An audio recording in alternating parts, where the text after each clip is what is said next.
Dankeschön.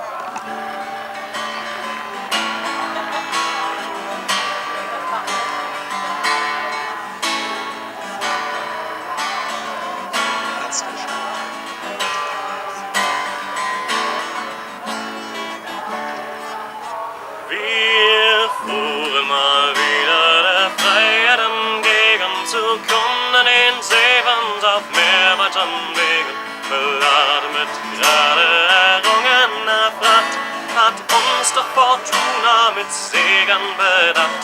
So hatten wir 1 Dutzend Fasswein an Bord, zu tief war der Seegang, zu voll war der Hort. Da wies uns der Kapitän, den Frachtraum zu leeren und uns zu füllen, die freudige Laune zu mehren. Ich und ein Fass voller Wein und nur morsches Holz zwischen mir und den Fischen. Ich und ein Fass nur allein, dem Himmel entrissen. Oh, drauf geschissen, es könnte noch viel schlimmer sein.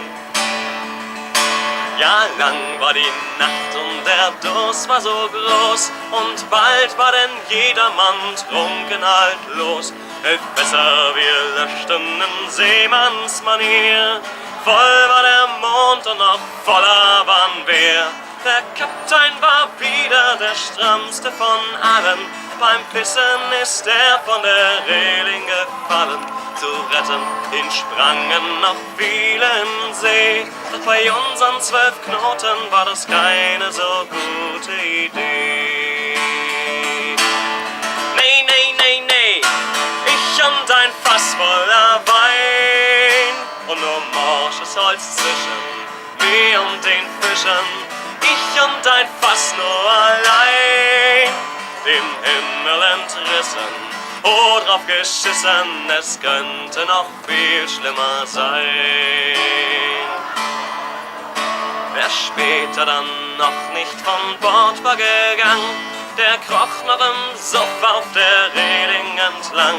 Und ich hab mich still in den Frachtraum gestohlen, das 12. Fass Wein für uns Zecher zu holen. Das war dann die Zeit heiteren Himmels hernach, der Sturm über unsere Köpfe reinbrach.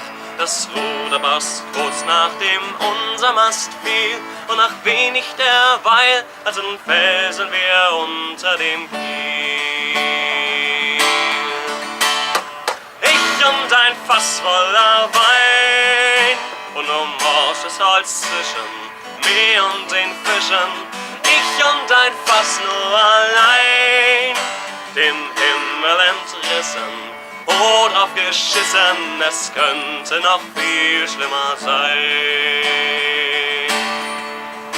So sind allesamt in der Sturmflut ertrunken und mit unserem Kahn in die Tiefen gesunken. Nur ich überlebte im Frachtraum geschlossen und hab unser Schicksal in Ehren begossen. Nun sitz ich hier zwischen Goldschmuck und Tuch, hab Umtrunk und Luft und auch Ratten genug. Ich würd mich wohl fürchten, wär ich hier allein, doch hab ich einen Krug und ein volles, was lieblichen Wein. Ich und ein Fass voller Wein und nur morsches Holz zwischen mir und den Fischen. Ich und ein Fass nur allein, dem Himmel entrissen, oh, drauf geschissen, es könnte noch viel schlimmer sein.